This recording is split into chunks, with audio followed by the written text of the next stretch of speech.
मेरी माँ का ऑपरेशन ठीक से हो जाए, इसलिए प्रार्थना करना। अरे बलदेव, तेरा नाम पुलिस में सिलेक्ट हो गया है, तेरी नौकरी पक्की हो गई। भगवान,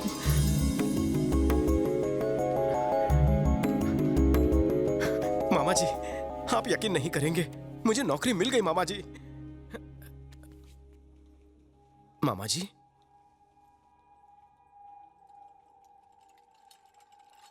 अगर ऑपरेशन होता तो ठीक होती ना। तूने ऑपरेशन क्यों नहीं किया? कॉलर छोड़ मेरा। तुम्हारी माँ ने मना किया था। आपको पता है ऑपरेशन नहीं किया तो क्या होगा? आपकी जान को खतरा हो सकता है माँ जी। मेरे बेटे की नौकरी मेरी जिंदगी से ज्यादा जरूरी है। इस ऑपरेशन से मैं ज्यादा से ज्यादा 2-3 साल और जी पाऊंगी, लेकिन मेरे बेटे को नौकरी मिलेगी तो वो पूरी जिंदगी खुश रहेगा। सर, प्लीज इलाज के पैसे लौटा दीजिए। उन्हीं लौटाए हुए पैसों से वो पुलिस ऑफिसर बन पाएगा। अगर उसे नौकरी नहीं मिली तो मैं कभी अपने आप को माफ नहीं कर पाऊंगी। मैं आपकी बात समझ सकता हूँ, लेकिन एक डॉक्टर होने के नाते मैं ऐसा नहीं कर सकता। देखिए डॉक्टर, आप डॉक्टर हैं, भगवान नहीं, जो आपके ऑपरेशन से मैं बच जाऊं। अगर मेरा बेटा पुलिस ऑफिसर नहीं बना तो वो जीते जी मर जाएगा। सर, डॉक्टर, मैं आपके पैर पर क्या करिए आप? मेरे बेटे की जिंदगी अब सिर्फ आपके हाथ में है। बहुत से लोग पैसों से नौकरी खरीदते हैं, लेकिन तुम्हारी माँ ने अपनी जान की आहुति देकर तुम्हें ये नौकरी दिलवाई है। तुम्हें एक ईमानदार पुलिस ऑफिसर बनना है। जरूर बनूंगा। पुलिस के इतिहास में भी नहीं होगा ऐसा रिश्वतखोर पुलिस ऑफिसर बनूंगा। ये कैसी बातें कर रहे हो? हाँ मामा जी, खाकी वर्दी पहनने का अब मेरा एक मकसद है, करप्शन। माँ चाहती थी हर थाने में ईमानदार ऑफिसर हो, अब होगा। रिश्वतखोरी का काला बाजार बंद हो, अब होगा। बेईमान बनकर मैं ईमानदारी करूंगा। पुलिस की वर्दी रिश्वत खाने के लिए नहीं, सच्चाई से अपना फर्ज निभाने के लिए होती है। ये दुनिया को अब मैं बताऊंगा। पैसा देकर पुलिस में आने वाले पैसा वसूलने के लिए सिस्टम को करप्ट कर रहे हैं। उनके दिमाग में बसे भ्रष्टाचार का सर्वनाश अब मैं करूंगा। 100 रुपए देने से नहीं, 100 नंबर डायल करने से काम होना चाहिए। 70 साल की आजादी के बाद इस देश को भ्रष्टाचार से मैं आजाद कराऊंगा। उस दिन से वो खुद तो रिश्वतखोर बन गया, लेकिन रिश्वत के पैसों से तुम जैसे न जाने कितने ईमानदार ऑफिसर्स को पुलिस में भर्ती करवा रहा है।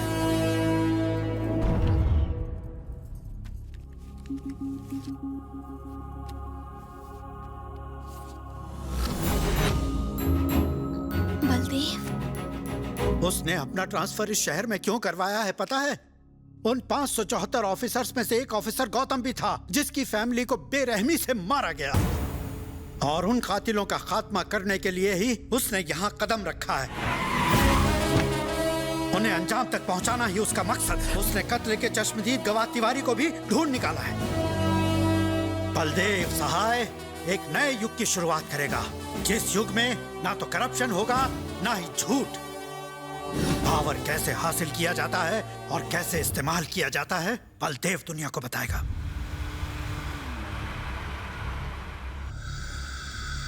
छोटे भांजे, आ गया वो। बेईमानी का बादशाह अपनी जबान का भी सच्चा बादशाह निकला है। उससे ईमानदारी से सौदा करना। मरने वाले को पैसे की क्या जरूरत मामा? क्या मतलब? जंगल के शेर से शेर मांगने की गलती कर दी इसने। भांजे कहाँ तुम? यहाँ गड़बड़ होने वाली है। क्या?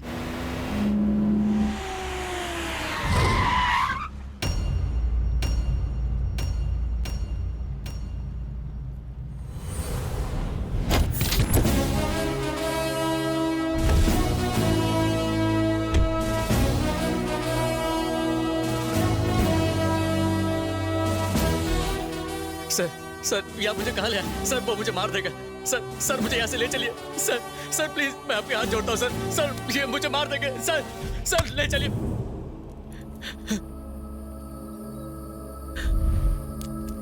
तिवारी, एसीपी गौतम की पत्नी को सबसे पहले हाथ किसने लगाया? सबसे पहले मैं, और फिर मेरे छोटे मालिक ने एंजॉय किया। क्या कर लेगा तू?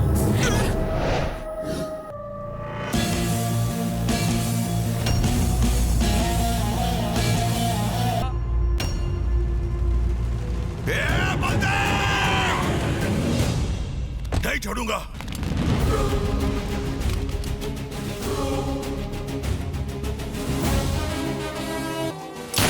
Sorry is no more. देख लूंगा। सर, आज तुम्हारी आंखों में रिस्पेक्ट और सैल्यूट में सिंसियरिटी दिख रही है। हमें माफ कर दीजिए सर, आपको समझने में देर हो गई। सर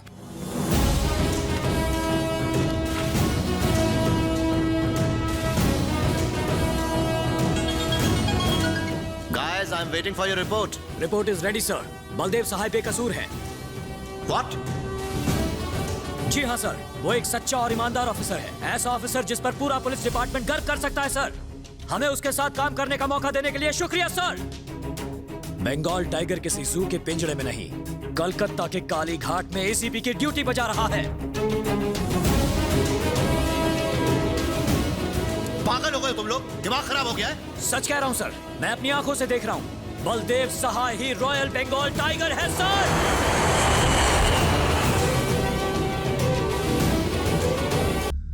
मेरे छोटे को कितनी बेरहमी से मारा है और मेरे बड़े बेटे को जेल में डाल दिया। जेल में डाल दिया उसने। मुझे शक हो रहा है कि वो लॉकअप में गांगुली भाई का एनकाउंटर न कर दे। नहीं मारेगा। अगर उसे मारना होता तो पहले ही मार देता। उसका निशाना मैं हूं। नहीं छोड़ूंगा उसे। गीदड़ की मौत मारूंगा। प्रेस और पब्लिक ये समझ रही थी कि हम गांगुली और तिवारी के साथ ए ब्लॉक में हैं, जबकि हम बी ब्लॉक में इंतजार कर रहे थे।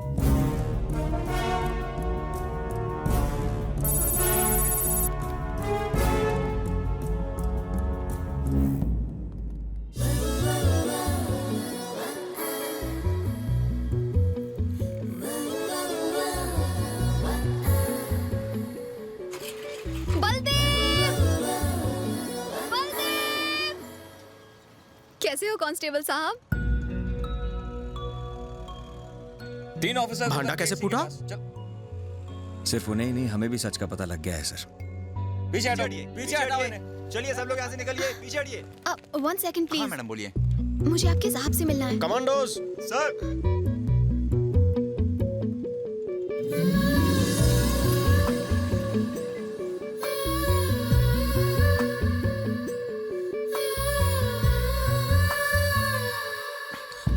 चलो ऐसे क्या कर रहे हो? I'm a lawyer. चलो Hey, चलो यहाँ yo! Move! Sir, please.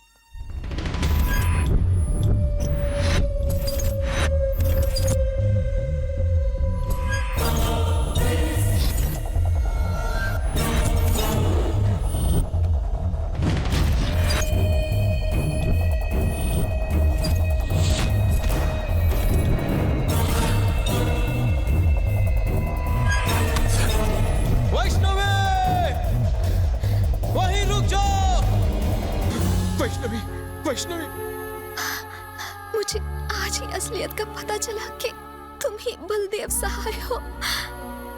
लेकिन देखो ये क्या हो गया। तुम्हें कुछ नहीं होगा। जब तुम्हारे बारे में नहीं जानती थी तो तुमसे करीब थी, और अब जब जान गई हो तो तुमसे दूर जा रही। तुम कहीं नहीं जाओगी, सब कुछ ठीक हो जाएगा, कहीं नहीं जाओगे। राजीव, एम्बुलेंस। मुझसे वादा करो कि मेरे जाने के बाद मेरे फाउंडेशन का ख्याल रखोगे। बस एक बार मुझे अपने गले से लगा लो।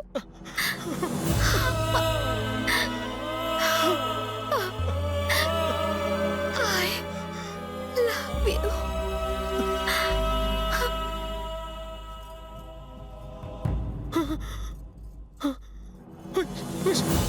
Vaishnavi, I love you.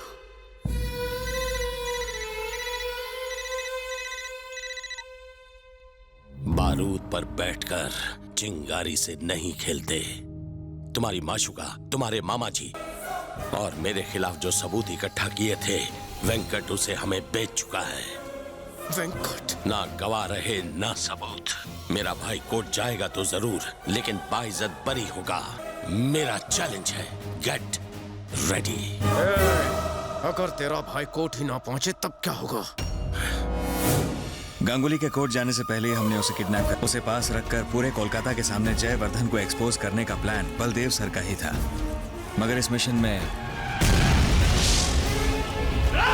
फिर हम दोनों ने इस अधूरे मिशन को पूरा करने की कसम खाई।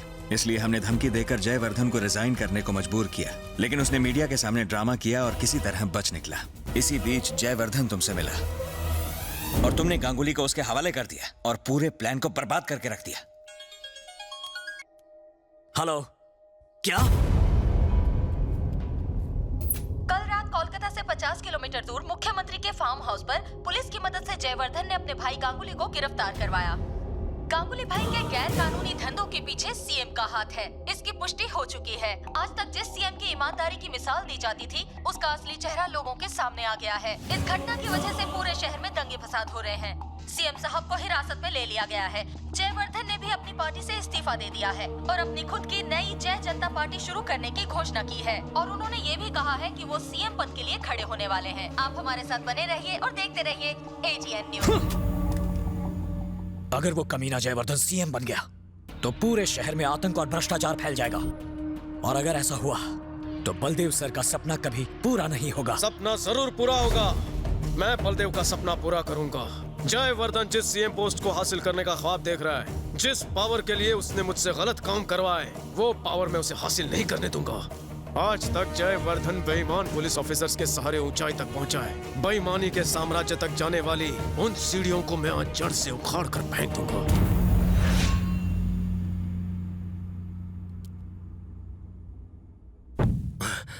फिर से दिया बुझ गया। आज जरूर किसी की शामत आएगी। शामत नहीं, हम आए हैं।